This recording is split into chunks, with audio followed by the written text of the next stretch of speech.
está poblado por millones de personas como ustedes, talentosas y trabajadoras. Y a pesar de ello, la pregunta perenne sigue siendo: ¿por qué no nos modernizamos a la velocidad que podríamos y deberíamos? ¿Por qué seguimos rezagados en comparación con nuestros competidores en el ámbito global? ¿Por qué seguimos discutiendo este tema año tras año, foro tras foro? Aventuro algunas respuestas y les pediría que me acompañaran en un ejercicio intelectual recordando aquel famoso libro de Madame Calderón de la Barca llamado La vida en México, escrito en el siglo XIX, en el cual ella intenta describir las principales características del país al que arribó. Pues si Madame Calderón de la Barca tuviera que reescribir su famoso libro hoy, tendría que cambiarle el título a Oligopolilandia, porque desde el primer momento en que pusiera pie en México, se enfrentaría a los síntomas de una economía política disfuncional.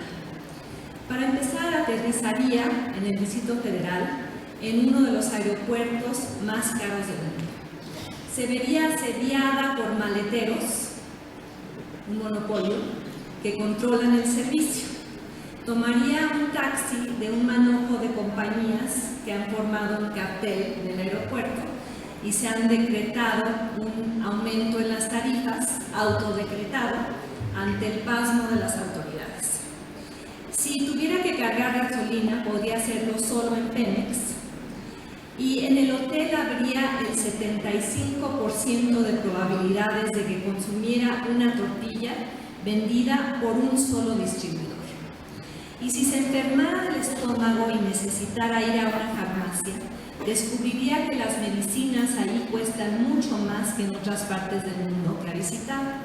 Y si le hablara de larga distancia a su esposo para quejarse de la situación, para empezar probablemente se le cortaría la llamada 3 veces, y cuando finalmente lograra comunicarse con él, pagaría entre las tarifas más elevadas de los países de la OCDE.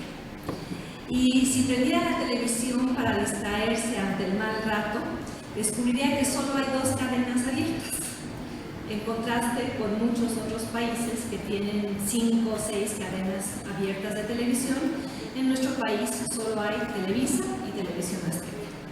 Y para entender la situación en la que se encuentra, tendría que leer un libro que yo siempre recomiendo, que se llama Good Capitalism, Bad Capitalism, Buen Capitalismo, Mal Capitalismo, que explica por qué algunos países prosperan y otros se estancan, por qué algunos países promueven la equidad y otros no logran asegurar. Y la respuesta se halla en la mezcla correcta de Estado y mercado, de regulación e innovación.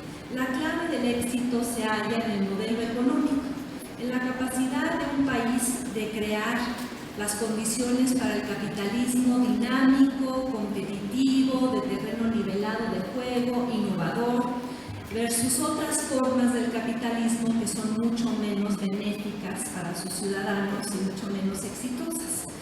Y lamentablemente México hoy es un ejemplo de lo que el Premio Nobel de Economía Joseph Stiglitz llama crony capitalism, capitalismo de cuates, capitalismo de amigos, ese capitalismo que no se basa en la competencia, sino en su obstaculización. Ese andamiaje de favores y privilegios y posiciones dominantes en los mercados y nudos sindicales en sectores que son cruciales para la modernización de cualquier país, y México no es la excepción.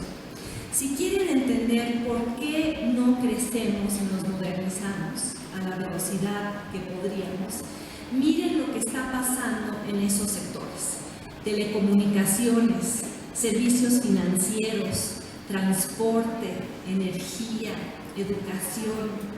Ahí están los nudos que aprisionan a la economía y la vuelven ineficiente.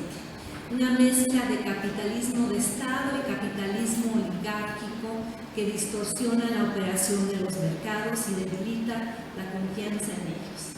Y hoy México está cargando ¿Por qué estamos en esta situación? Porque estamos cargando con los resultados de esfuerzos fallidos por modernizar la economía que se dieron en el sexenio de Carlos Salinas.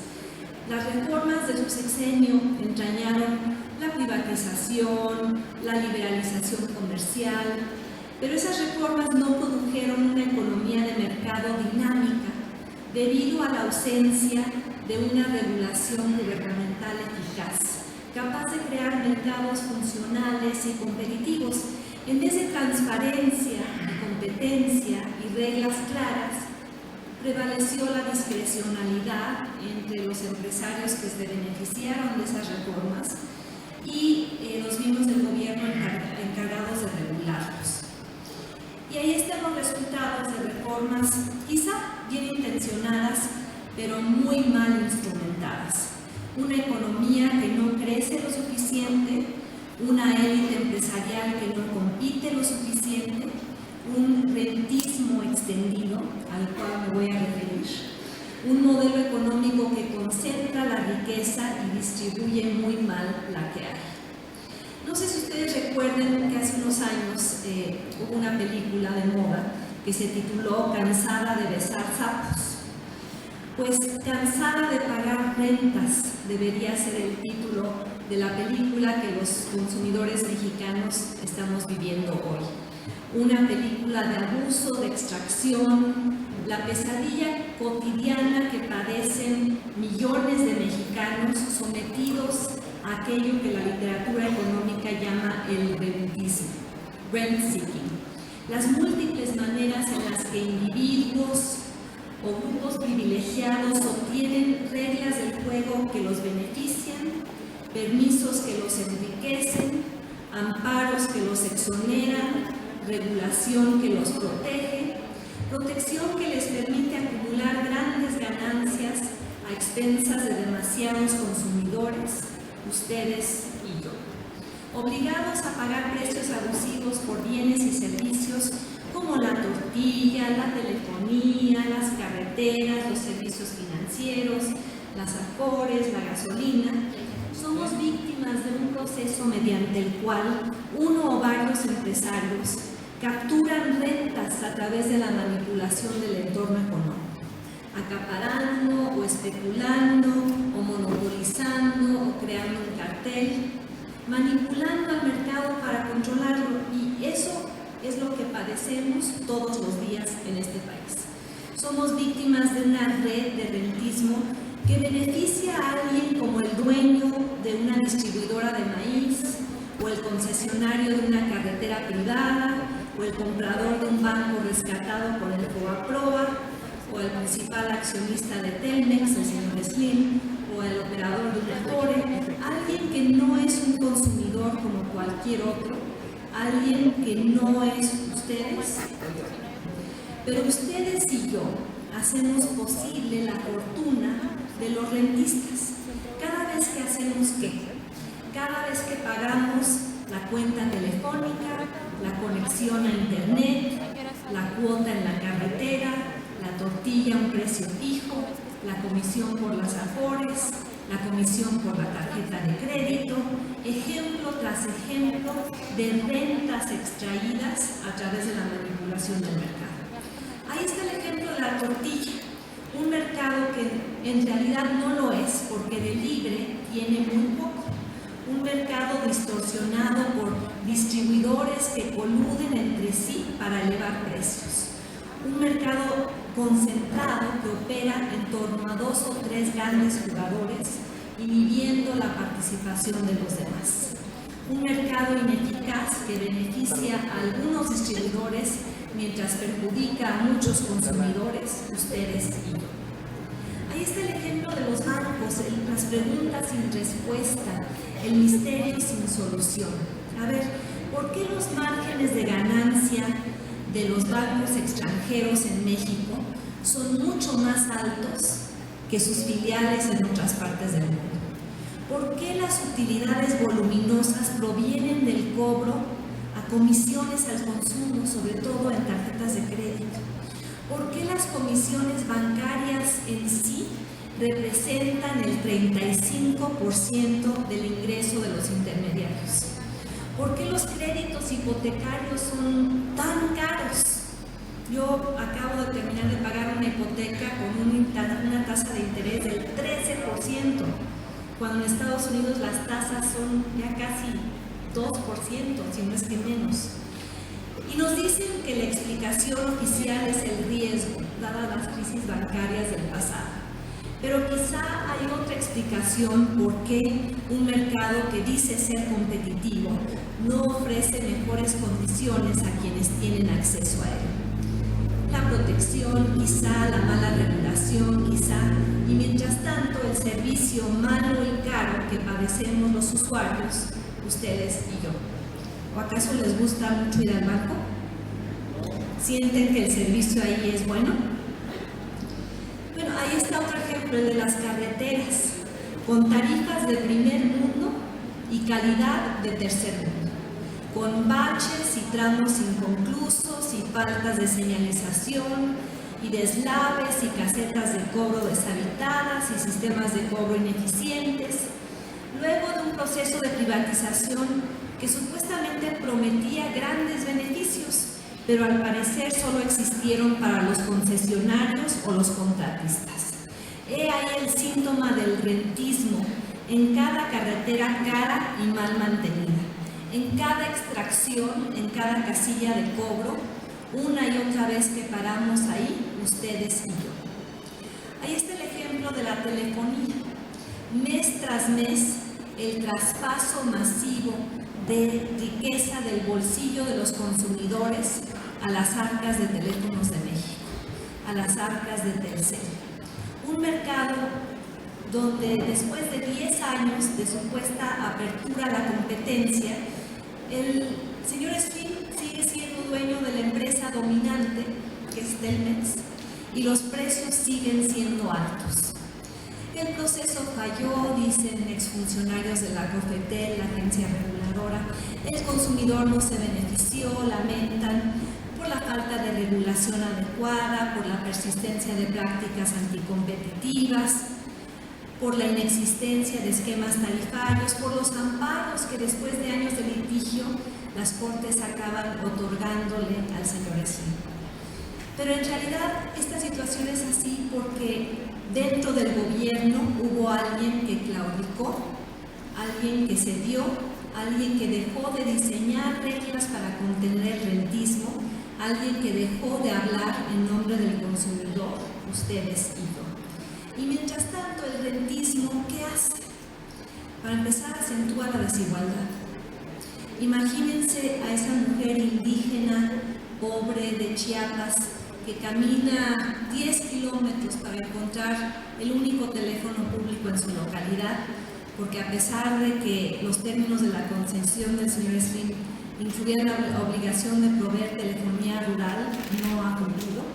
Entonces esta mujer llega ahí y le habla desde la caseta telefónica a su hijo, probablemente migrante ya, mesero en Los Ángeles, y esa llamada le cuesta 10 pesos al minuto.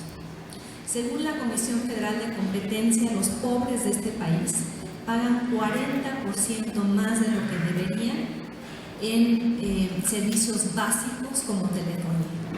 Y todos ustedes, las familias de México, transfieren 75,000 pesos al año a sectores controlados por monopolios, a sectores rentistas. Entonces, el rentismo produce costos sociales, dilata el desarrollo, disminuye la productividad, aumenta los costos de transacción para, imagínense, cualquier pequeña y mediana empresa que tiene que competir contra un mundo globalizado y que acaba pagando costos de telefonía y de internet muchísimos más altos que los de sus competidores. Y para extraer rentas, esos jugadores dominantes erigen altas barreras de entrada a nuevos jugadores, creando así cuellos de botella que inhiben la innovación y por ende el crecimiento de la productividad. Y el problema más grave aún es que esos jugadores dominantes con frecuencia obtienen ventajas injustas, logran la captura regulatoria logran obtener políticas públicas que favorecen intereses particulares y peor aún convierten a nuestros representantes, a nuestros diputados y a nuestros senadores en empleados de los intereses atrincherados de México. Y esto me lleva a las siguientes preguntas que hice en el Congreso hace un par de años y que vuelvo a hacer ahora porque no hay respuesta aún. ¿Quién gobierna en realidad en México? ¿Quién gobierna? ¿El Senado o Ricardo Salinas Pliego cuando logra controlar los vericuetos del proceso legislativo? ¿Quién gobierna? ¿La Comisión Nacional Bancaria, los bancos que no cumplen con las obligaciones de transparencia con respecto al consumidor que la ley les exige? ¿Quién gobierna? ¿La Secretaría de Educación Pública o la Coordinadora Nacional de Trabajadores de la Educación que ya logró diluir la reforma económica aprobada? ¿Quién gobierna? ¿La Comisión Federal de Competencia o el señor Pemex o Carlos Romero de Champs? El gobierno o una serie de intereses que no logra contener. Eso es lo que está condenando a nuestro país al subdesempeño crónico. Y una y otra vez el debate sobre cómo promover el crecimiento y cómo fomentar la inversión y cómo generar el empleo se encuentra fuera de foco. El meollo detrás de nuestra mediocridad económica se encuentra en nuestra estructura económica. Imagínense un triángulo o una pirámide con los beneficios concentrados en la punta. Una estructura demasiado top-heavy, pesada en la punta, donde unos cuantos se dedican a la extracción de rentas con la anuencia o la complicidad del gobierno. ¿Y cuál es nuestro reto principal? Transformar este triángulo en rombo. En los países que tienen la forma de rombo, así, los beneficios no están concentrados en la punta, sino en esa amplia franja de clase media, beneficiaria de una economía competitiva, innovadora. Y claro, si estuvieran aquí los miembros del equipo económico de Enrique Peña Nieto, dirían que no, que el crecimiento económico es una prioridad central. Pero si miran la reforma fiscal, verán que es antitética al crecimiento. El crecimiento en este país ha sido percibido como una variable residual por muchos gobiernos. Más bien lo que han buscado hacer, y duele reconocerlo como ciudadana, es asegurar un grado mínimo de avance para asegurar la paz social, pero sin alterar la correlación de fuerzas existentes, sin tratar de volver este triángulo rombo.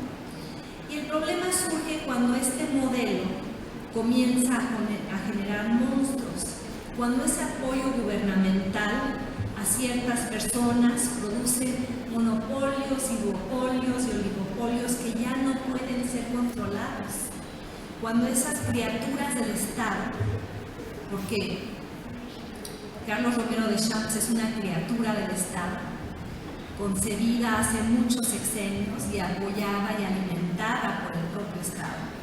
Cuando esas criaturas amenazan con devorar a quien los engendró, solo así se entiende, por ejemplo, la devolución gubernamental de 550 millones de dólares a Ricardo Salinas Pliego por intereses supuestamente mal cobrados un día antes del final del sexenio de Vicente Fox.